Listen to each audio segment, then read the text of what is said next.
तो question number 10, आकाश limited. नीचे देखना एडजस्टमेंट में दिया हुआ है 5% प्रेफरेंस शेयर जो 10 रुपए वाला है उसको 6% प्रेफरेंस शेयर 6 रुपए वाला फुल्ली पेड अप करना है। ठीक है, परसेंटेज यहाँ पे हमारा बदल रहा है।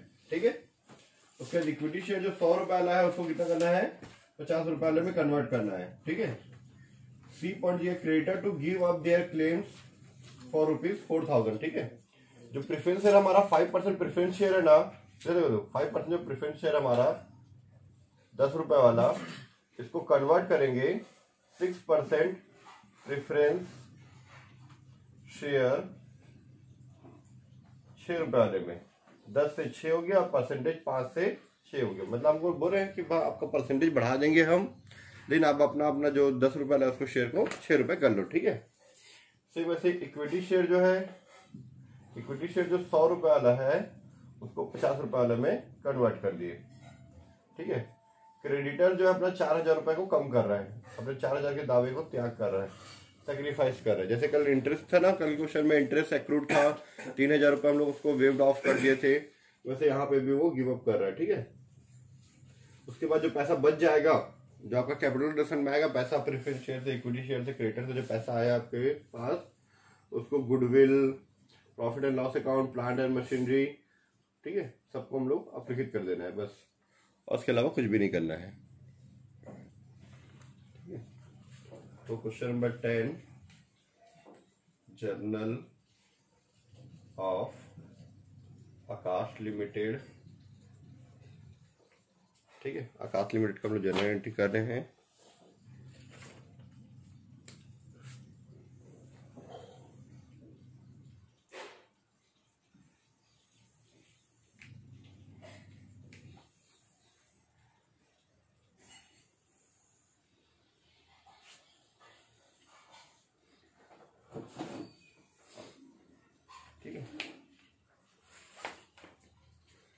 फर्स्ट एंट्री, ये जो प्रेफरेंस है हमारे पास 5% वाला है, 5% प्रेफरेंस शेयर कैपिटल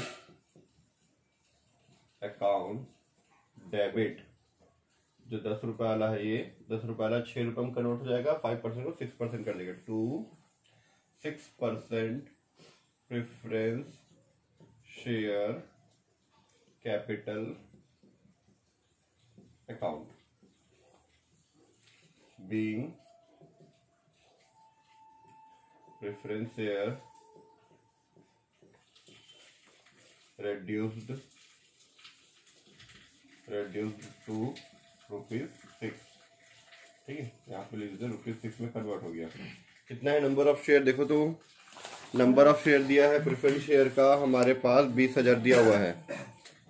ठीक है, रिडक्शन अकाउंट छूट गया। ठीक है, 6 रुपए वाला ये हो गया हमारा। ठीक है, ₹6। तो 10 रुपए वाला जो शेयर है वो 6 रुपए वाले में कन्वर्ट हो गया। ठीक है, अब हमारे पास कितना शेयर है, 20,000 प्रेफरेंस शेयर है ना, 20,000 प्रेफरेंस शेयर है। तो 20,000 प्रेफरेंस शेयर का 10 से मल्टीप्लाई करो तो कितना आ जाएगा, 2 लाख रुपए। 6 से मल्टीप्लाई करो तो 1,20,000 रुपए। ठीक है, अब 2 लाख में 1,20,000 माइनस करने के बाद जो बचेगा 80,000 रुपए, वो कहां चले जाएगा हमारे पास से, कैपिटल रिडक्शन अकाउंट में, to capital reduction account being preference share reduced to ₹6। ठीक है, ये हमारा एंट्री नंबर 1 कंप्लीट हो गया। इसी तरह से इक्विटी शेयर जो हमारे पास 100 रुपए ना, उसको 50 रुपए करना है। ठीक है, equity share capital account debit, कितने रुपए वाला, ये 100 रुपए वाला है, इसको 50 रुपए में कन्वर्ट कर रहा है, to equity share capital account 50 रुपए वाले में कन्वर्ट कर दिए। ठीक है, अब हमारे पास इक्विटी शेयर कितना है, 2000 इक्विटी शेयर है। 2000 इक्विटी शेयर का 100 से मल्टीप्लाई करेंगे तो कितना आ जाएगा, ये 2000 और 100 का 2 0, 2 लाख रुपए हुआ। 50 से मल्टीप्लाई करेंगे तो 1 लाख रुपए आएगा, और 1 लाख रुपए कहाँ चला जाएगा हमारा कैपिटल रिडक्शन अकाउंट में। ठीक है, to capital reduction account being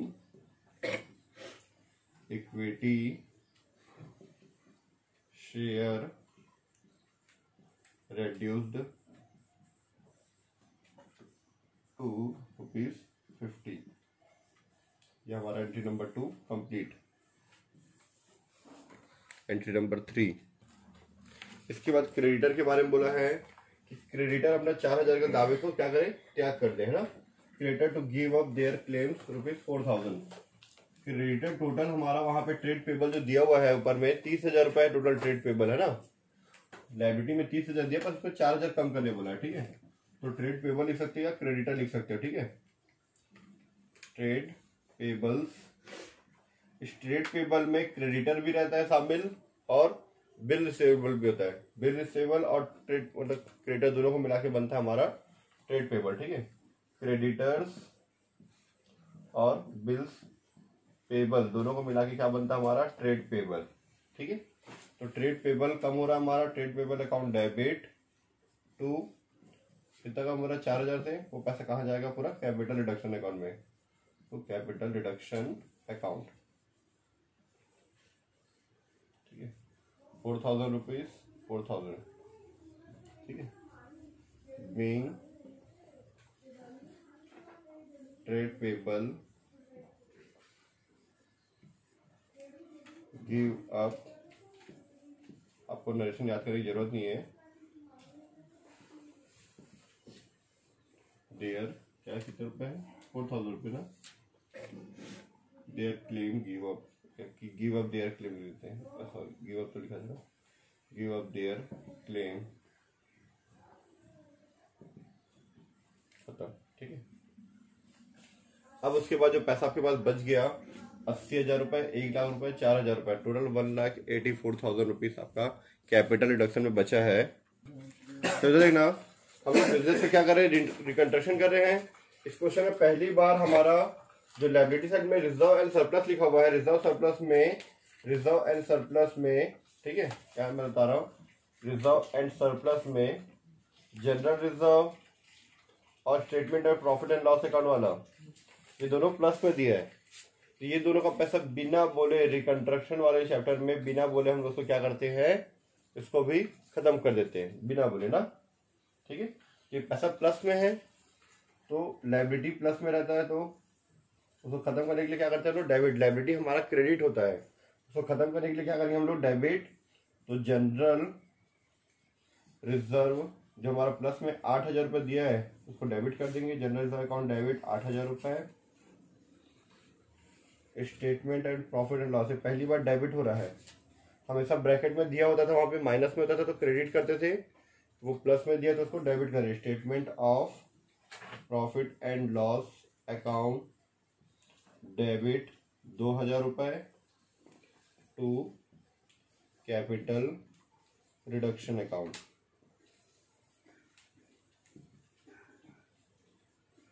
ठीक है, being general reserve and its profit and loss account, general reserve and profit and loss account क्या कर दिए, इसको राइट ऑफ कर दिए, राइट ऑफ। ठीक है, कितना 10,000 रुपये। ठीक है, अब कितना है हमारे पास टोटल देखते हैं, चेक करते हैं। 80 हो गया, टोटल हो गया 1,94,000 रुपीज़ है ना। अब हमारे पास टोटल 1,96,000 रुपीज़ है। 80,000, 1 लाख रुपए, 40,000 रुपये और ये 10,000 रुपये। इसका पूरा यूज कर लेंगे हम लोग capital reduction account debit. 1,96,000 rupees है हमारे पास। इसमें से सबसे पहले बोला है गुडविल को अपडेट करने के लिए, नहीं बोलता तो भी हम लोग गुडविल, पेटेंट, कॉपीराइट ये सब चीज़ों को जो इनटेंजिबल एसेट है उसको हटा देते हैं, है ना। तो गुडविल अकाउंट, गुडविल हमारा 50,000 रुपये दिया हुआ है, 50,000 रुपीज़, ठीक है। गुडविल के बाद plant and machinery account, plant and machinery account, इसको भी राइट ऑफ कर देते हैं। 38,000 दिया हुआ है बुक में, 38,000 रुपीज़। उसके बाद जो लास्ट में बच जाता है वो पैसा अगर यूज नहीं होता है तो कहाँ पे आता है हमारा, कैपिटल रिजर्व में, ठीक है। कैपिटल रिजर्व अकाउंट, इसमें इसको माइनस करने बच जाएगा 106, कितना है, सॉरी 194 था, ये 194 में माइनस करेंगे तो हमारा 106 कुछ आएगा। एक बार चेक करते हैं, 106 आया। Being goodwill and plant and machinery right of लिख दो, ठीक है। नाम लिख दो या वेरियस एसेट राइट ऑफ लिख दो, वेरियस एसेट्स, लॉस तो है नहीं क्योंकि तो ऑलरेडी प्रॉफिट में था। Various assets return of,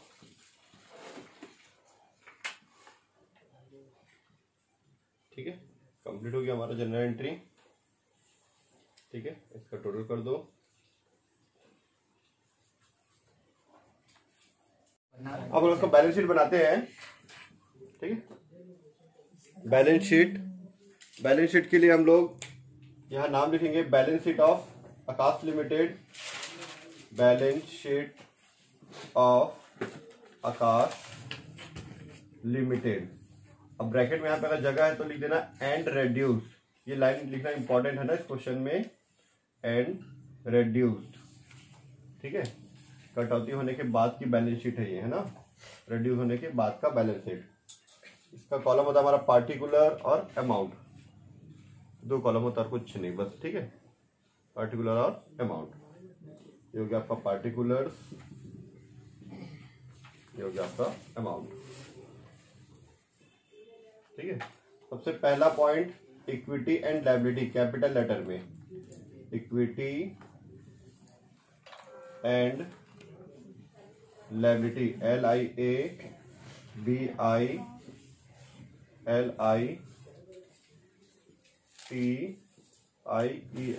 equities and liabilities, ठीक है। इसमें सबसे पहला पॉइंट आता हमारा shareholder funds, shareholders लिख के एस लगाना, ठीक है। फिर फंड्स, शेयर होल्डर फंड्स के नीचे में आएगा हमारा शेयर कैपिटल, शेयर कैपिटल, थोड़ा सा गैप में इधर ऐसा, शेयर कैपिटल। अब शेयर कैपिटल के नीचे हमारा जो शेयर दिया हुआ है, जो 5% था पहले, है ना, पहले जो हमारा 5% था वो किसमें हो गया है, 6% में कन्वर्ट हो गया। आपको दिखाता हूँ यहाँ पे, ठीक है। थोड़ा सा हम लोग पीछे कर लेते हैं, ये थोड़ा सा क्लियर हुआ अब, है ना। ये जो पहले 5% था वो कितना हो गया था, 6%, ठीक है। यही लिखेंगे हम लोग 6%, 6% प्रेफरेंस शेयर, ठीक है, ऑफ ₹10 ईच लिखा था पहले, अब लिखेंगे of ₹6 each fully paid up. Fully paid up का मतलब है और पैसा नहीं मंगाएंगे ना, ठीक है। कितना टोटल कितना, ये प्रेफरेंस शेयर का 1,20,000 है तो 1,20,000 रुपए, ठीक है। बैलेंस शीट अपना देखते जाओ बुक का और इसके साथ मिलान करते जाओ। 1,20,000 आया, पहले 2 लाख था, 1,20,000 हो गया, ठीक है। फिर इक्विटी शेयर, वो भी पहले 2 लाख था, है ना, 2 लाख से कितना हो गया था, 1 लाख हो गया था, है ना। तो equity share of ₹50 each fully paid up, जैसा लिखा वैसे लिख रहे, बस अमाउंट चेंज कर रहे, ठीक है। परसेंटेज चेंज किया और अमाउंट चेंज किया, बाकी सेम टू सेम जैसा लिखा वैसे लिखो, कुछ अपना दिमाग मत लगा देना, ठीक है। यह जगह 1 लाख रुपए, ये 1 लाख रुपए यहाँ से एक क्रेडिट वाला अमाउंट आ गया, ठीक, कंप्लीट। उसके रिजर्व सरप्लस में general reserve, profit and loss account, आप लिख लो उसका नाम और नील लिख दो, ठीक है। एक शेयर कैपिटल के जस्ट नीचे में ऐसा रिजर्व एंड सरप्लस, देखो इसके नीचे नहीं है, वो इसके नीचे, ठीक है। रिजर्व एंड सरप्लस सरप्लस लिख दिए general reserve, statement of profit and loss, statement of profit and loss account, ठीक है, दोनों लिख देंगे नील, क्योंकि दोनों को हम लोग खत्म कर दिए, ठीक है। उसके बाद करेंट लायबिलिटी, ये शेयर होल्डर फंड के नीचे लाइन में था करेंट लायबिलिटी, ठीक है। शेयर होल्डर फंड में शेयर कैपिटल भी आता है, रिजर्व सरप्लस भी आता है, ये दोनों इसके नीचे था, ठीक है। शेयर होल्डर फंड के बाद ये अलग है करेंट लायबिलिटी, करेंट लायबिलिटीज, ठीक है। करेंट लायबिलिटीज में क्या है, ट्रेड पेबल, जो कि 4,000 रुपये कम हो गया था ना, ट्रेड पेबल 30,000 का है, इसमें 4,000 रुपये कम हो गया, ये आ गया हमारा 26,000 रुपये। अच्छा, इसमें कैपिटल रिजर्व था ना 1,06,000 रुपये, यहाँ पे कैपिटल रिजर्व भी आएगा, ठीक है। कैपिटल रिजर्व 1,06,000 रुपये, ठीक है। इसके बाद आएगा यहाँ पे करेंट लायबिलिटी, करेंट लायबिलिटीज, ठीक है। और कुछ बचा क्या, नहीं है, तो टोटल कर लेते हैं हम लोग, 20 26 आ गया, 2,52,000 आ गया, ठीक है। 2 लाइन ऐसे खींच देना, ठीक है। 2,52,000 रुपीज हमारा बैलेंस शीट का टोटल आ गया। जैसे इक्विटी एंड लायबिलिटी बनाए सेम वैसे इसको यहाँ पे पॉइंट नंबर 2 करके एसेट्स, कैपिटल लेटर में एसेट्स इधर फोकस करना, ठीक है। सबसे पहले आता है यहाँ पे नॉन करेंट एसेट्स, जैसे इसका हेडिंग है ना शेयर होल्डर फंड फिर करेंट लायबिलिटी, वैसे इसका है non current asset, non current assets, ठीक है। नॉन करेंट एसेट्स लिखे। अब नॉन करेंट एसेट्स में आता है हमारा फिक्स एसेट। अब फिक्स एसेट्स में 2 पॉइंट आता है, टेंजिबल और इनटेंजिबल। सॉरी, ये 1 लाख है, ये हो गया 3 लाख रुपए, ठीक है। ये आ गया हमारा 3,52,000 रुपये टोटल आएगा, ठीक है। Non current assets, non current asset में फिक्स एसेट आता है इसके नीचे, ठीक है। तो थोड़ा सा गैप करके वैसे लिख दिया, डिस्टेंस दिख रहा है यहाँ पे, फिक्स्ड एसेट्स। और फिक्स एसेट्स में हमारा 2 पॉइंट होता है, थोड़ा सा गैप करने के बाद टेंजिबल एसेट्स और इनटेंजिबल। टेंजिबल मतलब जो दिखाई देता है, इनटेंजिबल मतलब जो दिखाई नहीं देता, जैसे कि गुडविल वगैरह दिखाई नहीं देता, ठीक है। टेंजिबल एसेट्स में हमारा क्या क्या दिया हुआ है, प्लांट एंड मशीनरी बस दिया हुआ है, तो एक ही चीजें हैं, प्लांट एंड मशीनरी 190, यहाँ से थोड़ा सा गैप में से प्लांट एंड मशीनरी पहले था 1,90,000 रुपए, 1,90,000 रुपीज था, ठीक है। आप इसके यहाँ नीचे माइनस कर सकते हो, अगर स्पेस नहीं रहा तो 38,000 हम लोग अपलिखित किए थे, 38 तो माइनस कर दो 38, यह जगह 1,52,000 रुपीज, ठीक है। क्लियर इतना, ठीक है। उसके बाद इनटेंजिबल एसेट में गुडविल 50,000 वो तो खत्म हो चुका है, फिर भी इसको लेके चलो यहाँ पे टेंजिबल के नीचे इनटेंजिबल एसेट्स, गुडविल पूरा नील हो चुका है ना, पूरा खत्म हो चुका है। गुडविल 50,000 था, पूरा गुडविल का 50,000 रुपए खत्म हो चुका है, पूरा 50,000 रुपए गुडविल का, ठीक है। नेक्स्ट पॉइंट, करेंट एसेट में inventory, trade receivable, cash equivalent तीनों सेम आएगा, तीनों में कोई चेंजेस नहीं हुआ था, ठीक है। उसको फिक्स एसेट्स के नीचे सी, ये नॉन करेंट वाले लाइन में सी, यहाँ पे करेंट एसेट्स, करेंट एसेट में तीनों का नाम लिख दो, और तीनों का नाम लिखने के बाद 50,000, 60,000, 90,000 अमाउंट डाल दो, ये नील हो जाएगा, सॉरी, ठीक है। 50,000 तो पूरा राइट ऑफ हो गया, नील, ठीक है। उसके बाद हमारा inventory, trade receivable, cash equivalent का अमाउंट डाल देता हूँ मैं, आप लोग नाम लिख लेना, 50,000, 60,000 और 90,000। इसके बाद आप इसका टोटल कर दो, ठीक है, आपका आंसर आ जाएगा। नाम लिख लेना, इन्वेंट्री, ट्रेड रिसीवेबल और कैश एंड कैश इक्विवेलेंट लिख लेना नाम, ठीक है। टोटल करना 3,52,000 रुपीज आपका आंसर आ जाएगा, ठीक है। ये हमारा क्वेश्चन नंबर 10 का बैलेंस शीट हमारा कंप्लीट हो गया।